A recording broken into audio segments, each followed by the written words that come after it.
मराठी मॅट्रिमोनीवर मिळतो सगळ्यात जास्त चॉईस। मराठी मॅट्रिमोनीने लाखो स्थळं जुळवली आहेत। यापेक्षा चांगली गोष्ट काय असू शकते? मराठी माणसांची number 1 choice Marathi matrimony. Nagpur महानगरपालिका निवडणुकीमध्ये 151 जागा आहे आणि त्याच्यासाठी 1600 पेक्षा जास्त इच्छुक आहे। भाजपचे प्रबळ दावेदार आहे, त्यामुळे सर्वे करूनच सर्वेच्या रिपोर्टवरच निवड केली जाणार आहे। निवडणूक प्रभारी आपल्यासोबत आहे आमदार प्रवीण दटकेजी।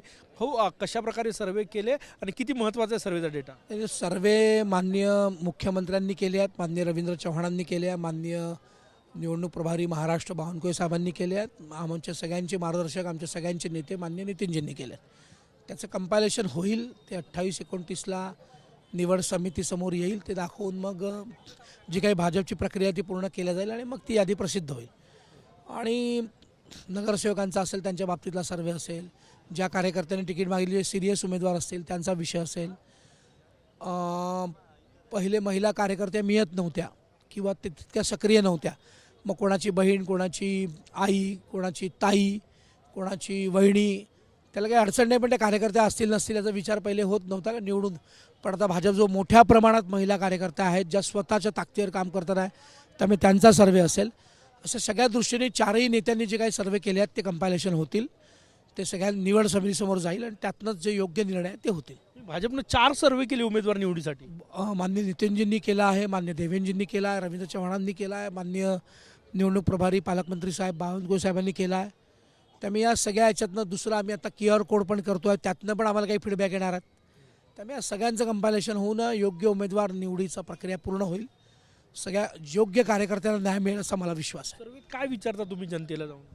नाही, सर्वेत आपण नाव विचारतो, त्याबद्दलची कामगिरी विचारतो, त्याचा सिनियरिटीचा प्रश्न असतो, त्यांनी केलेल्या कामांचा, आंदोलनांचा, त्यांनी उपाय शोधून काही प्रश्न सोडवले असतील, त्याचा संपर्काचा, कम्युनिकेशनचा, त्याच्या सोशल मीडियाचा, त्याच्या वागणुकीचा, सगळ्यांच्या दृष्टीने सर्वंकष ते सर्वे होतात। नागरिकांना प्रश्न काय विचारले उत्तर काय येणार आहे काय मला माहिती नसतं, त्यामुळे वेगवेगळ्या सर्वेतनं वेगवेगळे प्रश्न असतात, त्यातनं ती सगळी गोष्ट असते। उमेदवारी देताना सर्वे किती महत्त्वाचा आहे? सर्वे यावेळेला उमेदवारी देताना सर्वेचं अनन्यसाधारण महत्त्व आहे। सर्वेत नापास झाला तर उमेदवार नाही? नाही, हे आज मला बोलण्याचा अधिकार नाही तो, कारण मी काही इतका मोठ्या पात्रतेचा माणूस नाही, पण जे सर्वे आले आहेत त्याच्या निकषावरच शीर्षस्थ नेते समोर जातील असं मला वाटतं।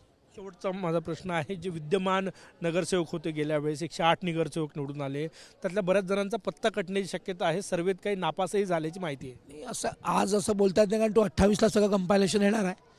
परफॉर्मन्सचे आधार असेल, ज्याचा परफॉर्मन्स उत्तम असेल, हा ठरवण्याचा अधिकार प्रवीण दटकेला नाही आहे, हा ठरवण्याचा अधिकार त्या जनतेला आहे। जनतेने ज्याचे काही उत्तर दिले असतील त्या 4 नेत्यांकडे ते आला आहे, त्यातनं ते ठरवलं जाईल। त्यामुळे प्रवीण दटकेनी, म्हणजे मी प्रभारी असेल तरी कोणाची वैयक्तिक मीमांसा मी करणं उचित नाही, पण सर्वे जे बोलतील त्याच्यावर, त्या निकषांवर मला असं वाटतं यावेळेला अधिक भर दिला जाईल अशी माझी शक्यता आहे। खूप खूप धन्यवाद। हे होते प्रवीण दटकेजी। भाजपच्या सर्वेत जो पास त्यालाच उमेदवारी, जो नापास त्याला पुन्हा 5 वर्ष समाजात जाऊन काम करावं लागेल असंच दिसतं आहे, कारण की निवडून येण्याच्या क्षमतेवरच यावेळेस उमेदवारी दिली जाणार आहे। कॅमेरामॅन साईसह गजानन उमाटे, TV9 मराठी, नागपूर। मराठी मॅट्रिमोनीवर मिळतो सगळ्यात जास्त चॉईस। मराठी मॅट्रिमोनीने लाखो स्थळं जुळवली आहेत। यापेक्षा चांगली गोष्ट काय असू शकते? मराठी माणसांची नंबर 1 चॉईस मराठी मॅट्रिमोनी।